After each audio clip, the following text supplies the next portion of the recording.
Hello and welcome to 5-Year Club video number 145, Learning New Things.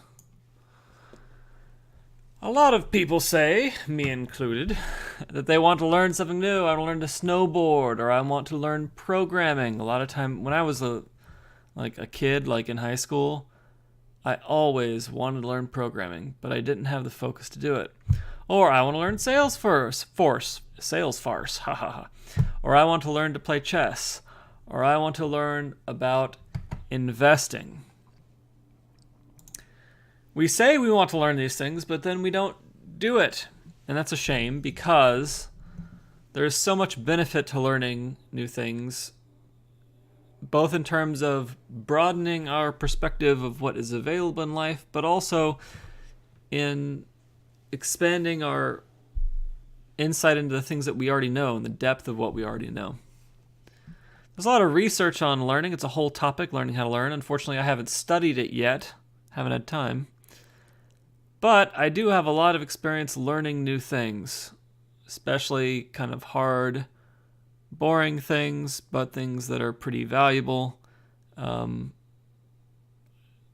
taught myself computer science after going to college to do it as a career. And these days I spend my time learning about investing in money primarily. So I've got some experience, and I've developed some, I guess, very specific opinions about how to approach learning, and how to go at it. And so I hope these are helpful for anybody who's like, wow, I wish I could learn that hard, boring thing so that I could earn more money or advance my career or whatever it is. Number one is, do not set your goal as like, I want to learn this subject. That's too vague. Be more specific. Instead, set a goal that's like, I want to study this subject for 1 hour every day until I can fix my lawnmower, or until I can build an iPhone app that's a flashlight, or until I can, I've got these Freeline skates, and they're very difficult to use. And so one of my goals when I was learning how to use them was just to be able to go like 20 feet without falling over. And so that was the measuring stick that I used. But the point is, number one, you need to engage with this learning frequently, because for complex topics, your knowledge is going to build. And if you space out the learning sessions too much, it's not going to build and you're not going to make progress. So your first goal should not be to learn the subject. It should be to set aside time to study the subject, and then to develop some kind of like first measurable step that you want, of something that you want to do. And it is exactly that. It's doing that thing. It's not necessarily understanding exactly every single piece of how you did the thing. It is simply doing the thing. That is certainly true in computers. Right, so that's number one. Number two, start over when you need to. If you read something the previous day and you don't understand it anymore, or you don't remember it, that's fine. Just read the section again. I can't even tell you how many times I have reread things. Above the chalkboard in my high school Latin class, there was the phrase, repetitio est mater studiorum. Est mater studiorum. Repetition is the mother of study. And what I've found as an adult is that the shame in my life is not when I spend more time rereading the same stuff. It's when I spend time reading stuff that wasn't worth reading in the first place. We can get more, there's a lot of like really good texts, really good movies, really good music, and engaging with them repeatedly gives you more benefit than seeing something new that's less well thought out or less relevant to what you want to do. And so embrace rereading things, embrace review, and going back and studying the basics. Because as you get further along in the learning process, if you don't know the basics, you're going to waste a lot of time being confused. So it's actually faster to just go back and spend time on the basic stuff when you need to. Number 3, talk to people about what you're studying and why and what they would recommend. Specifically, find people who already know a lot in this subject matter. And talk to them until you understand why you want to study this, what your end goal is. Talk to them to help you narrow down what it is that you want to focus on right now. Talk to them to understand what are the best books and classes and resources. What are considered the core skills in that field? In the long run, having these conversations early in your learning process is going to save you a lot of time by focusing you very quickly on a definite list of things and a definite list of like books that you need to get through. And you can waste a lot of time on suboptimal books or the wrong subject or whatever it is. So it's very helpful to talk to someone in the field of what you're trying to learn early on rather than later. Number 4, progress feels like confusion. And this is something that I only really embraced after spending a lot of time being confused and getting out of that confusion. When I was in, elementary school, middle school, high school, nothing really confused me that much. I was able to really power through a lot of that material without, it took time, but usually I had to read a book once and that was it. And that has not been true as an adult. And certainly in a lot of these more complex college topics. In physics, I very specifically remember one of the first times in physics when I was, when I needed to review, it was during a solid state physics class, which is like the physics of crystals. And they were talking about energy levels, and I was like, I do not understand this, and I had to read that chapter like 4 times or something.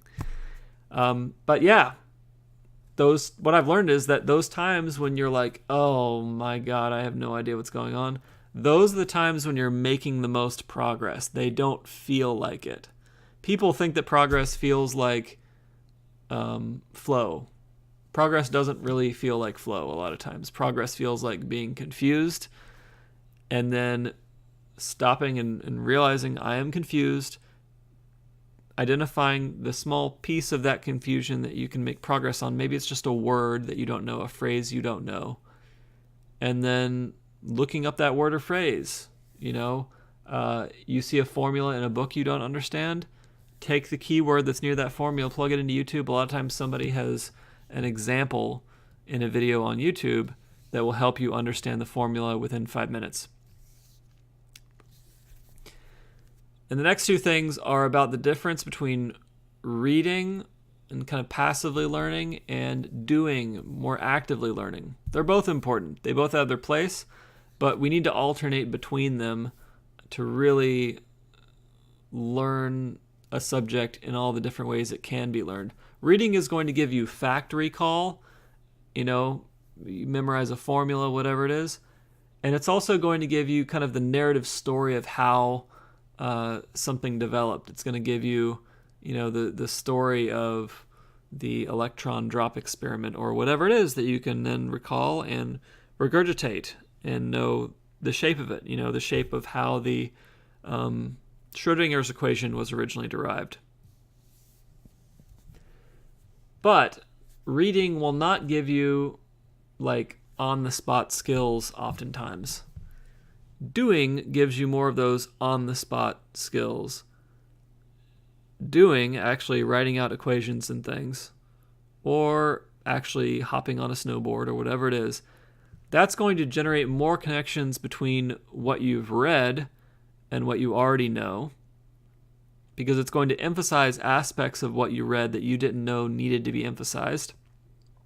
It's also going to do something that reading doesn't do, which is it's going to help you match problems in real life with this new information, either by solving new physics problems or actually being required to turn at a certain rate on the snowboard and knowing what your body feels like as you're turning and how steep everything feels and when you're going to fall on your ass and when you're not.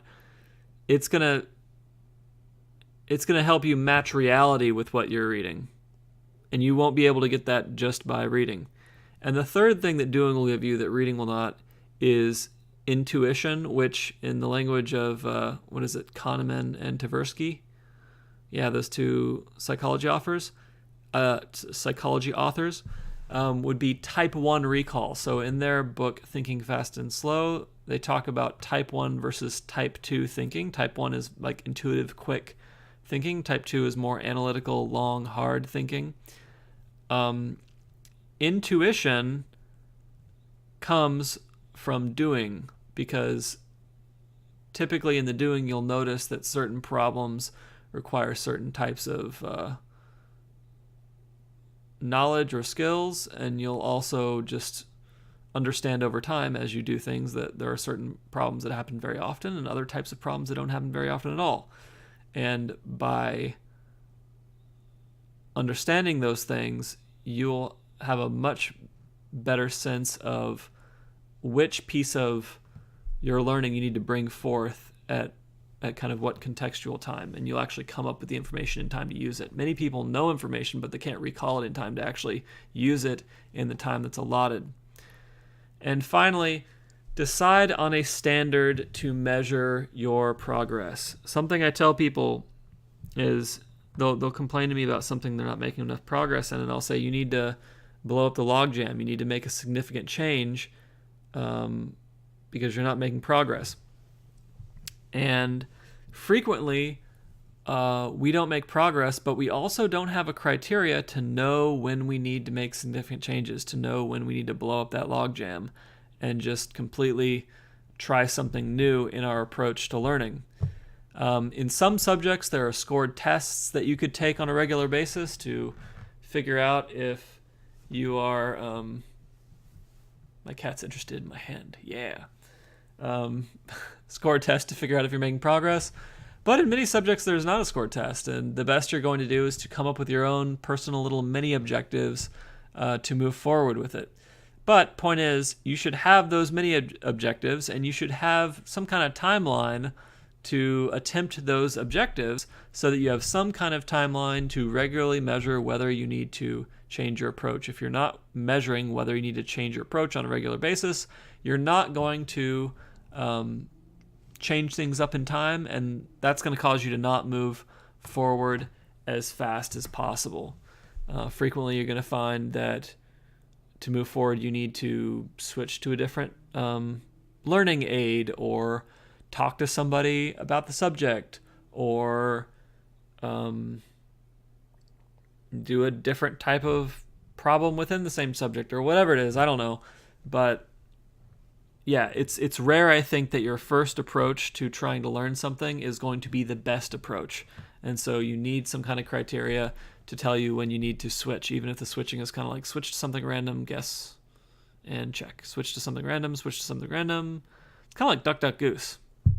Yeah. Anyhow, if you set aside time to learn, you'll definitely learn, even if you're confused during sections of it.